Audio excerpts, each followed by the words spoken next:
Well, hello everyone and welcome to Momentum channel. My name is Mo, and in this video, we're going to be going over our entire stock market portfolio that we have with Wealthsimple Trade account. For those of you who have been following our journey here on Momentum Finance, you do know that we're mainly invested in the stock market passively. However, we do also have specific stock picks here and there, and we have a multiple stock brokerage account. We've had some accounts with Wealthsimple Trade in the past, Trade, Interactive Brokers, but recently we decided that we want to kind of consolidate our different accounts. And for the most part, we've been able to complete the transfer of our funds from Interactive Brokers, Trade to the Wealthsimple Trade. There are still a few remaining accounts left to be moved completely, but we're almost there. And in this video, we're going to walk you through the specific accounts that we have currently in this portfolio and where it's at. We also want to share with you what have been the stocks and ETFs that we've bought in the stock market in the past week, and what would be our game plan for the stock market in the week ahead. Our overall portfolio size is currently sitting at $268,168. This is our Wealthsimple Trade portfolio, mainly consisting of three major accounts: our personal non-registered account, currently only having 5 positions. Then we have our registered retirement savings plan, which has 10 positions, and tax-free savings account, which has 9 positions. We do have a smaller account of crypto, currently hovering around that $1,600, but we are not really actively using it anymore. We're just putting it on the side. It's down by 58% from its overall value. The largest portion of our account size is with our non-registered account. You do notice we have close to 166,000 invested there.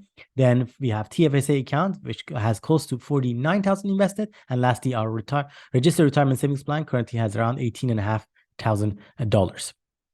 And the performance of those accounts, overall performance as a whole, is shown there.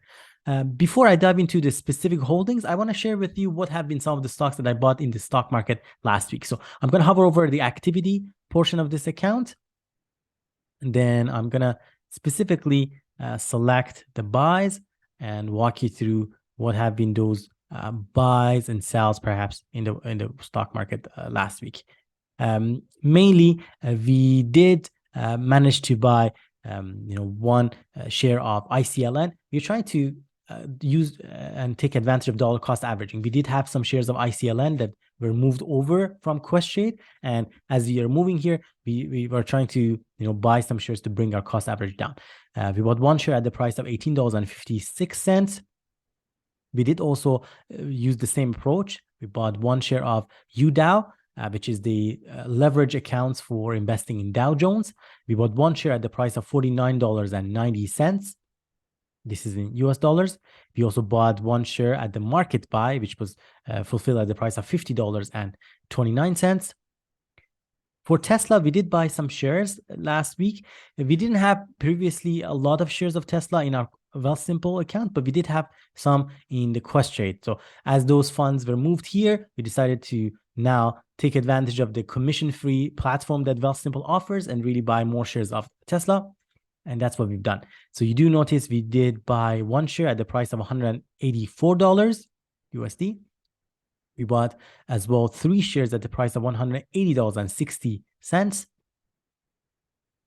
And we did we did two more shares at the price of $184. And lastly, we did buy some more shares at the price of $184.53. Those are approximately that number of shares of Tesla we bought last week. We did continue our shopping spree last week in the market. We managed to buy one share of XIC at the price of $31.16.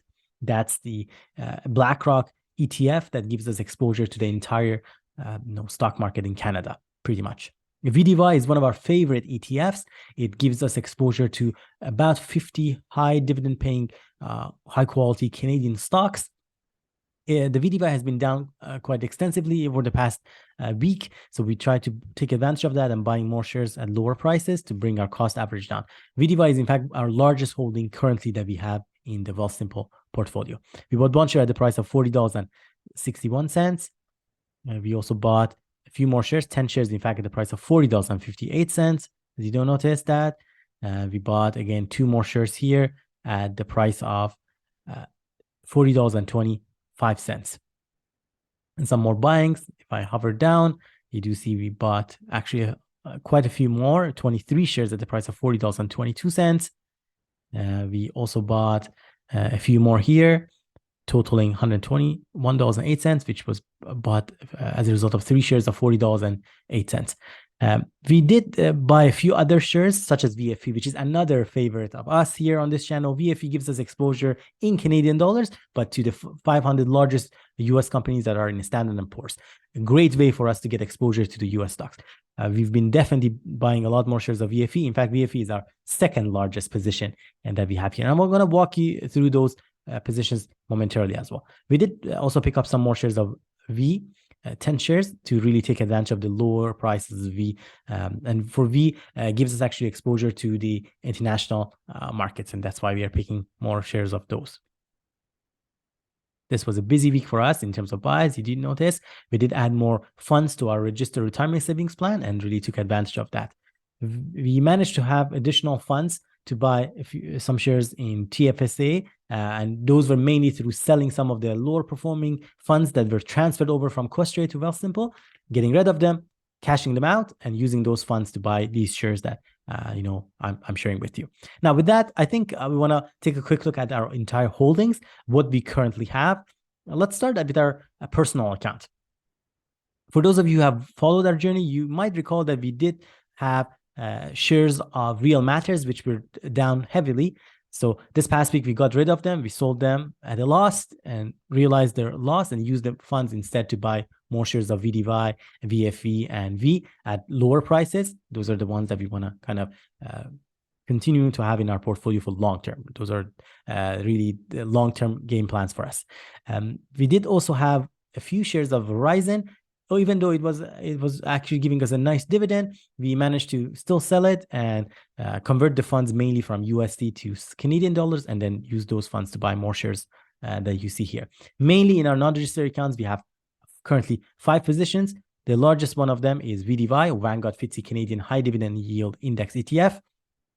In this account, it's down by 4.7%, but it does pay us a juicy dividend. In fact, if you look at it, for VDY, this VDY actually currently has a yield around 4.7%. Quite nice because their actually price has dropped extensively. We have VDY in all of our accounts, including our tax-free savings account, our RRSP. We'll walk over it quickly. We have some shares of V. It's only currently in our non-registered accounts. We have 310 full shares and some fractional shares. It's just barely positive at 0.2%.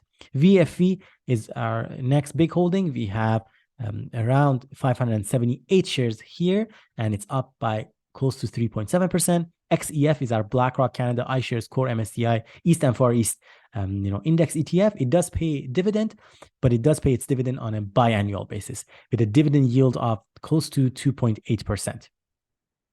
XEF is also another holding that we only have in our non-registered account. It's currently up by 4.6%. And lastly, we have XIC. It's down by 3.7% or so. We currently have around 202 shares here in this account, specifically in our non-registered account.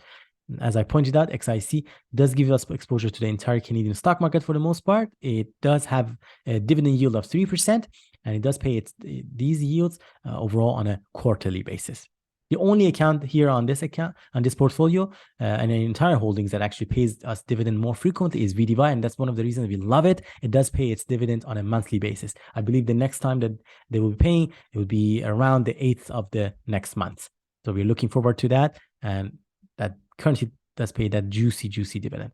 If we change our accounts and go back to our tax-free savings account and show you the holdings here, you do notice currently major holdings are 3 in Canadian dollars. One is cars, which is down heavy, 49%. Ouch, that hurts. But we have hold those shares for the longest time. Cars is one of those ETFs that was a very novel idea at the time that they came, really giving you exposure to companies that are in the business and industry for supporting, clean energy and electrification, available in Canadian dollars.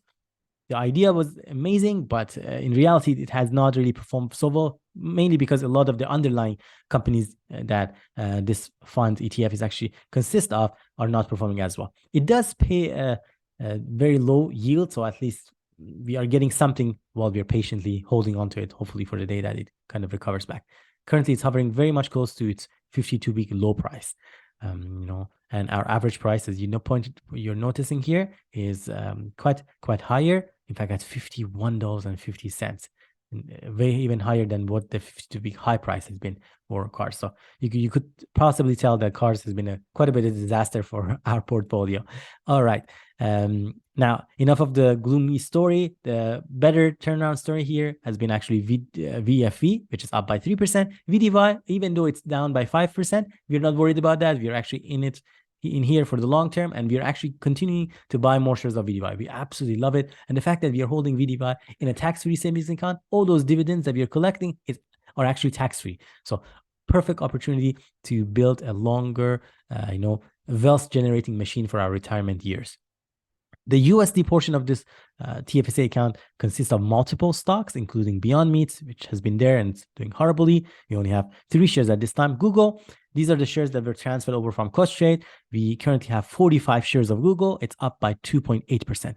We had some shares of NEO, but also had a lot more in our Trade account. All of them have been consolidated. Right now, we have 33 shares here, which is down by, wait for it, 80%.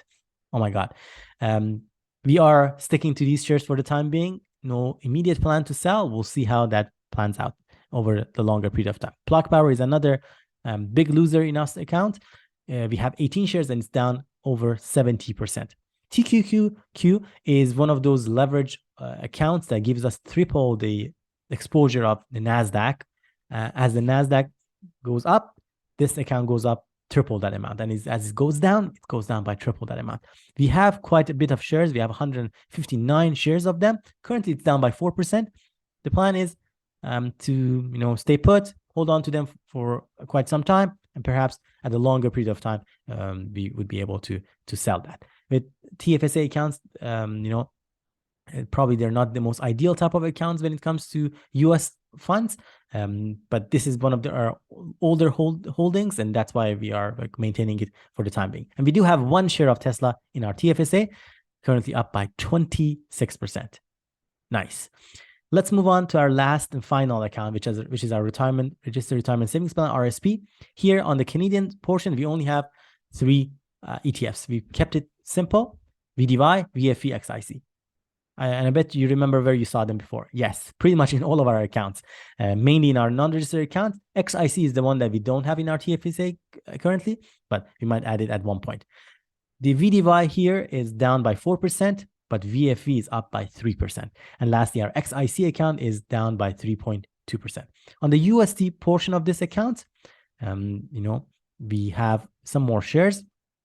You notice that we have Apple, we have 20 shares that are transferred over from our Trade. It's up currently by 4%. Amazon shares, we have 50 shares, and these are all, again, moved over from Trade. We have these 50 shares currently down by 3.6%. We have 20 shares of ICLN. It's negative 17%. SOXL is a triple leverage, ETF kind of fund that gives us exposure to the semiconductor sector. It is currently down by 20%. We have 13 shares. Tesla, as I pointed out, we did buy most of those shares in our registered retirement savings plan. We currently have 15 shares. It's down by just a fraction of a point, 0.1%. We had 150 shares of Tattooed Chef in our Trade account. It's been horrible, kind of performing stock for us. Unfortunately, we didn't do a ton of research when we bought this, and at the time there were a lot of buzz around this business, so that could be probably one of my biggest mistakes, or probably biggest failures when it comes to investing in the stock market. But lessons to be learned. We have 150 shares. It's down by close to 93%.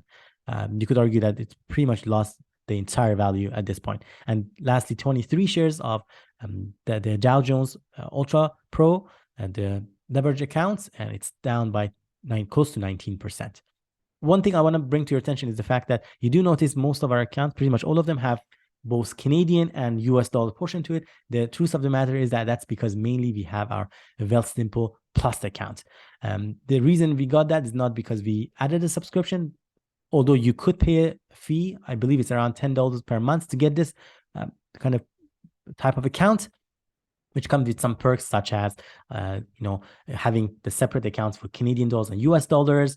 You can easily buy and sell. On top of that, there's zero trading commission fee for Canadian or for your US stocks. The only thing is that when you convert funds from Canadian to US or vice versa, if you so choose to, then you have to pay that conversion fee. But other than that, there is no trading fee, which was one of the features that about this Wealthsimple account as well as Wealthsimple Plus that I love about it. Unlike Questrade account and Questrade brokerage that still does charge fees when you are actually buying or selling stocks.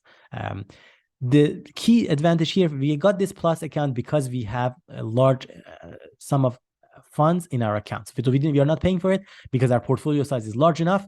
We have been kind of given this perk at no cost to us whatsoever. So that's pretty nice of Wealthsimple, and we're so happy for having this kind of privilege and testing it out. Currently, this is our portfolio. The game plan for us in the week ahead in the stock market would still be the same. We are not going to be really worried that much about the ups and downs of the markets. We are in this for the long term.